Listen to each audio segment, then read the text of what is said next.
Ремонтные работы ў аддзяленні пачаліся ў студзені. Сума работ склала каля 350 тысяч рублёў. З іх 130 бюджэтныя, іншыя асабістыя сродкі і дапамога спонсараў. Змяніліся ўмовы для пацыентаў. Пасля ремонту ў палатах будуць праходзіць лячэнне да 5 чалавек. Змены адбыліся і ў кабінетах медыкаў. Значная частка пацыентаў, якія трапляюць у аддзяленне, патрабуюць неадкладнай медыцынскай дапамогі. Гэта пацярпелыя ў ДТЗ з крымінальнымі траўмамі, ахвяры падзення з вышыні. Толькі за мінулы год у аддзяленні оказали допомогу звыш 870 пациентам и провели каля 500 операций. З их звыш 125 высокотехнологичных. Основной объем работы – это дегенеративное заболевание позвоночника. Что касаемо болезней, делается операция по поводу грыж диска, межпозвонковых, дегенеративных стенозов.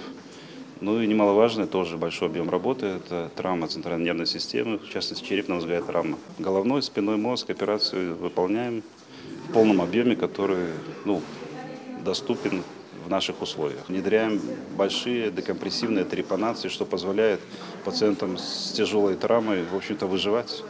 Плануецца, што разам з рамонтам у аддзяленні з цягам часу з'явіцца і новае высокатэхналагічнае абсталяванне. Вядомы планы па рамонтным работам у Брестской областной больницы и на наступный год. Мы надеемся, что вот этот ремонт отделения даст старт и для нас, и для управления здравоохранением приобретение нового оборудования для развития высокотехнологичных операций. Для этого надо навигационное оборудование для нейрохирургических операций, для этого надо новые микроскопы операционные.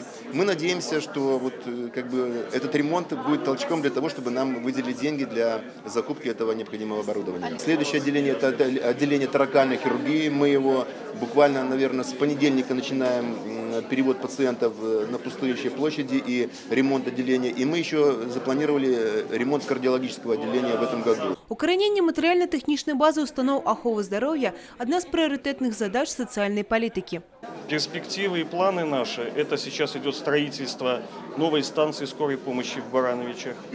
Разрабатывается проектно-сметная документация на строительство нового корпуса Брестской детской областной больницы с установкой современного оборудования аппаратов КТ и МРТ. Также разрабатывается проектно-сметная документация для строительства нового медицинского комплекса в заречной части города Бреста. Безусловно, все это позволит обеспечить доступную и качественную медицинскую помощь для жителей нашего региона.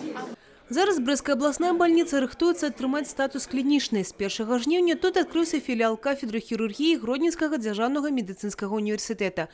Першыя заняткі для студэнтаў і ўрачоў пачнуцца ўжо 14 кастрычніка. Евгения Мороз, Александр Сивицкий, телерадиокомпания «Брест».